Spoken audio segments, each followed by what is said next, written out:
교수님, 저는 그 운동 중에 목이 막 이렇게 찍 하고 전기가 통하듯이 아플 때가 있거든요. 이거는 근육이 놀란 건지 아니면은 제가 그냥 무겁게 들어서 그런 건지 혹시 왜 그런 걸까요? 그런 경우에 대부분은 그 해당 부위에 근육의 강한 경련에 의한 증상입니다. 그럼 교수님, 저 이제 운동하면 안 되나요? 저 근손실 나면 안 되는데. 운동을 너무 극단적으로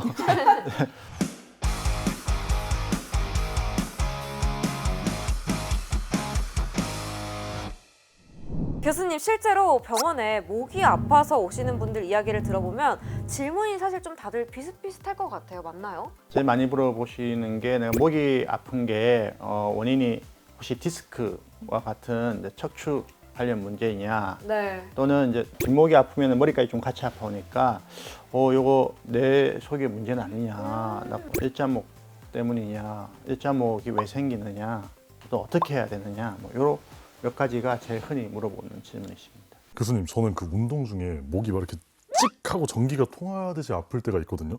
이거는 근육이 놀란 건지 아니면은 제가 그냥 무겁게 들어서 그런 건지 혹시 왜 그런 걸까요? 그런 경우에 대부분은 그 해당 부위에 근육의 강한 경련에 의한 증상입니다. 목 주변에 이제 요 작은 상대적으로 작은 근육들이 있는데 거기에 이제 지가 나는 것이고 해당 근육을 이제 과부하가 있다는 신호니까요. 대부분은 일시적인 경고 신호이기 때문에 그럴 때는 마치 우리 다리 지나면은 쉬고 스트레칭 해주고 하는 것처럼 뭐 그렇게 해주시면 되고요. 그 신호를 무시하고 자꾸 그런 자세를 하게 되면 그 다음부터는 작은 근육의 긴장에도 놀라서 뭉치고 그다음에 통증이 오는 만성 통증으로 이어질 수도 있습니다. 그럼 교수님, 저 이제 운동하면 안 되나요? 저 근손실 나면 안 되는데. 운동을 너무 극단적으로 우리 축구 선수가 종아리 지났다고 네. 축구를 그만두지는 않지 않습니까? 그러면 두 가지를 해야 되겠죠. 그 정도 강도에도 잘 견딜 수 있게 평상시에 재활 운동하고 근육 운동 더 잘해주는 것도 있을 거고 그 정도 충격은 내가 힘드니까 그거보다는 운동량을 줄여줘야 되는 것도 있겠죠. 당분간 좀 중량 욕심을 버리시고 스트레칭 위주로 해보시는 게 어떠신지. 알겠습니다.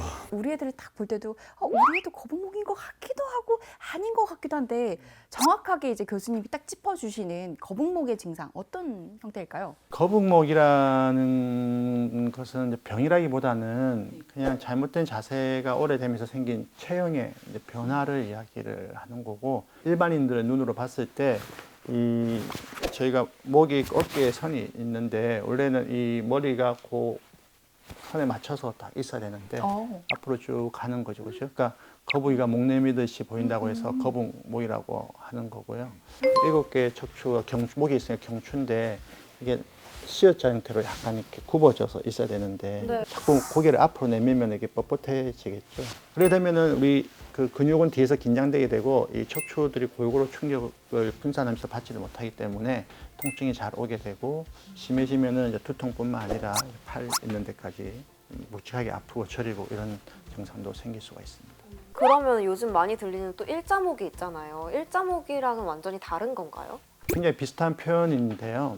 기본적으로는 둘 다 목 주변에 어깨랑 머리를 연결하는 그 근육들을 잘못 써서 오랫동안 잘못 써서 생긴 변화라는 공통점이 있습니다. 거북목은 옆에서 봤을 때 보이는 네. 모양 때문에 거북목이라고 우리가 이야기를 한다 그러면 일자목은 눈으로 보는 게 아니라 이제 엑스레이 검사를 옆에서 했을 때 척추가 C자 형태가 아닌 경직된 대나무처럼 일자가 되는 것을 이야기합니다.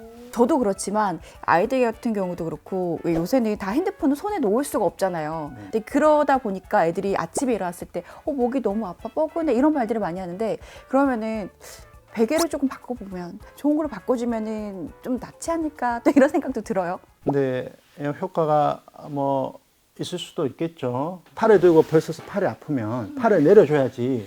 내가 옆에서 이거 잠깐 이렇게 대주고 있으면 좀 낫겠죠. 이건 근본적인 해결이 안 되는 거죠. 그러니까 누워서 지낼 때 핸드폰을 볼 때 목 주변이 경직된다는 거잖아요. 엎드리면은 이거를 지지해서 이래 봐야 되니까 이 근육 경직되죠. 엎드려서 볼 때 고개 들어서 봐야 되니까 이거 힘들어가지고 그죠. 다음에 누워서 본다고 생각하면 누워서 핸드폰 이래 보진 않잖아요. 누워서 이거 들어서 이래 봐야 될 거 아니에요. 그러면 이 근육을 좀 이완시켜서 풀어줘야 되는데 잡아 올려서 이거 잡고 있는 거잖아요. 그죠? 네. 그럼 이 근육이 일을 하는 서고 거잖아요, 있는 거죠. 지금. 안 아플 수가 없지 않습니까? 그죠?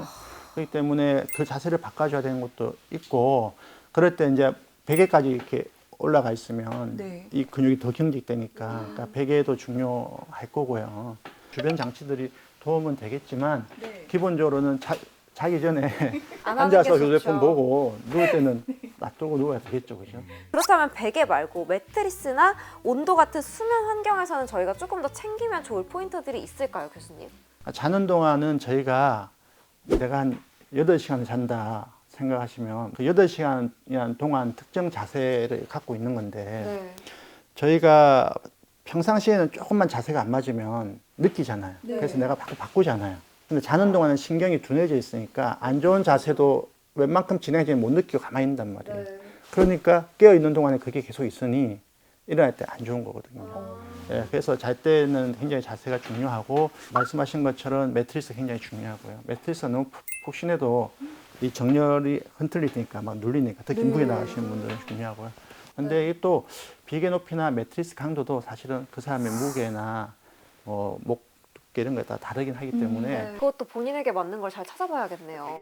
제일 제가 걱정하는 게 오시면은 저 유튜브 보니까 베개는 높으면 안 돼서 무조건 낮은 거 있어요. 또 유튜브 보니까 낮은 거 안 되는 데서 높은 거 있어요. 이렇게 그냥 하나로만 그냥 막 박혀서 생활하시는 게 있는데 결국은 제일 중요한 건 해보면 압니다.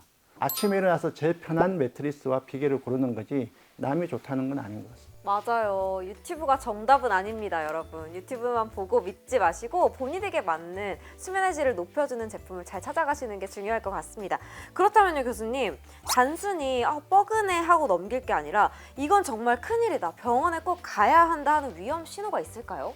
방금 말씀하신 되게 뻐근해 하면 근육의 긴장이니까 그거 가지고는 막 큰 병원까지 갈 필요 없고 보통은 좀 쉬고 안 되면 뭐 소염 진통제 근육 이완제 좀 먹으면 좋아지는데 그게 아니라 이게 목 안에 있는 구조물, 척추 사이에 있는 신경이나 이런 데 문제일 때는 병원을 가는 게 좋죠. 근데 신경은 목에서 경추 1번, 2번, 3번, 4번 골고루 나오기 때문에 그 눌리는 위치에 따라서 해당하는 증상이 딱 나옵니다. 그러니까 전체적으로 다 이상이 있는 게 아니라 대칭이 안 맞는 그런 증상이 오늘 밥을 숟가락을 자꾸 놓치는데 뭐라든지 이러면은 신경이 지나치게 압박되는 뭔가 이유가 있다는 뜻이니까 예, 그럴 때는 병원에 가셔서 영상 검사도 해보고 치료도 받고 하셔야 될 것 같습니다. 교수님, 저 이거 진짜 궁금했는데 그 목 아플 때 찜질하려고 보면은 냉찜질이 맞는지 아니면 온찜질이 맞는지 헷갈리더라고요. 어떻게 구분을 하면 되나요? 목이 아플 때는 그 근육에 과도한 긴장이 핵심이기 때문에 온찜질이 조금 더 도움이 될 것 같은데요. 근데 그게 아니라 이제 순간적으로 우리가 뻑 하면서 이렇게 아픈 경우가 있잖아요. 그때는 순간적으로 뭐 인대가 찢어지거나 뭐 근육이 찢어지거나 이럴 때는 급성기에서는 염증 물질이 막 나오고 주변이 붓고 이러거든요.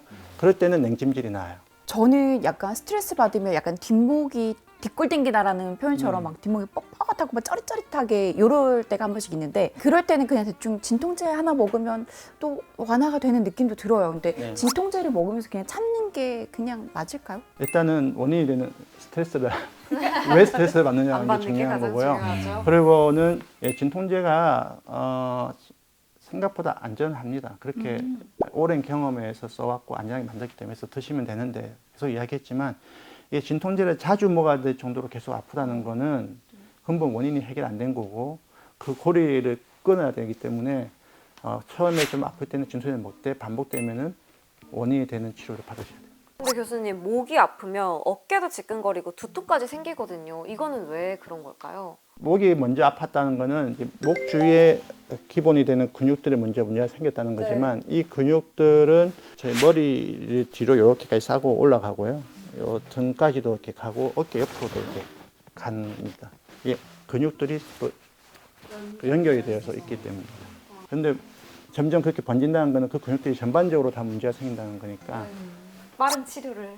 네, 그럼 마지막으로 교수님께서 우리 시청자분들이 오늘부터 좀 당장 실천할 수 있는 목 관리 루틴을 짧게 정리해 주실 수 있을까요? 목은 저희가 가장 근육들이 문제가 되는 취약한 부분인데 거기에는 이제 자세가 중요하다고 했는데 현대인들이 책은 잘 안 보시겠지만 핸드폰, 읽어요. PC 이렇게 볼 때 허리 연결되는 거거든요. 그래서 허리는 사실은 펴야 되고요. 뒤로 젖혀야 되고 허리부터? 해야지 허리 라인이 살아나고 어깨는 자랑하는 자세 뽐내듯이 이렇게 뽐내듯이? 뒤로 젖혀야 되고요. 턱은 이렇게 아래로 붙여야 됩니다. 턱을 그리고 좀 당겨주고요. 내가 보는 거랑 시선이 같아야 됩니다. 왜냐하면 시선이 아래로 떨어지면 고개가 떨어지거든요. 네. 그럼 고개가 안 떨어지기 위해서 근육이 잡아야 되기 때문이죠. 그죠? 이런 자세에서 일을 해야 됩니다. 그러니까 책을 보도 그냥 바닥에 놓는 게 아니라 책 놓는 데 있고 화면도 이렇게 마찬가지고 PC도 좀 올려서 보고 이렇게 해야 되는데 이렇게 습관을 계속 들여야 되는데 인간이 자꾸 이렇게 되잖아요. 그러면은 한 15분 했다가 한 1분 정도는 예, 요 스트레칭을 좀 계속 해주시고 그리고 좀 하고 이런 식으로 해주시고 그렇게 직업이 주로 계속 보는 거다 그러면은 일과 끝나면은 조금 따뜻한 온찜질도 해주고 온찜질 후에 스트레칭도 좀 풀어주고 이렇게 하시면은 괜찮지 않을까. 네, 저도 오늘부터 더 신경을 써봐야 될 것 같습니다. 오늘도 이렇게 유익한 말씀 주신 교수님 감사드리고요. 건강설전 저희는 다음 시간에 더 건강한 주제로 찾아오도록 하겠습니다. 여러분 다음 시간에 만나요. 안녕!